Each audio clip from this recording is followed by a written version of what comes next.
నమో వెంకటేశాయ. సాక్షాత్తు ఆ శ్రీ మహావిష్ణువు వైకుంఠాన్ని వదిలి తిరుమల కొండలపై శ్రీనివాసుడుగా ఎందుకు వెలిశారో ఈ రోజు మన వీడియోలో తెలుసుకుందాం. ముల్లోకాలను రక్షించే విష్ణుమూర్తికి ఇంత అహంకారమా?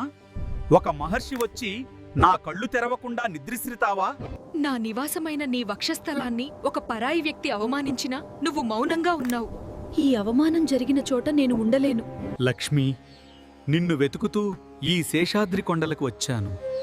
నువ్వు దొరికే వరకు ఈ పుట్టే నాకు నివాసం. కథలోకి వెళ్లే ముందు ఒక చిన్న ప్రశ్న. స్వామివారు వెలసిన ఆ 7 కొండల పేర్లు మీకు తెలుసా?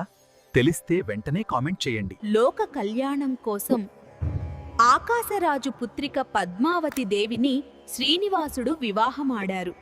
నా వివాహం కోసం కుబేరా, నీ వద్ద అప్పు తీసుకుంటున్నాను. కలియుగం అంతమయ్యే వరకు నా భక్తులిచ్చే కానుకలతో ఈ అప్పు తీరుస్తూనే ఉంటాను. కలియుగ దైవం వెంకటేశ్వర స్వామి మనల్ని రక్షించడానికి తిరుమల కొండలపై శిలారూపంలో వెలిశారు. ఓం నమో వెంకటేశాయ. భక్తుల కష్టాలు తీర్చే ఆ వెంకటేశ్వరుని కథ మీకు నచ్చితే వీడియోని లైక్ చేసి మన ఛానల్ని సబ్స్క్రైబ్ చేసుకోండి.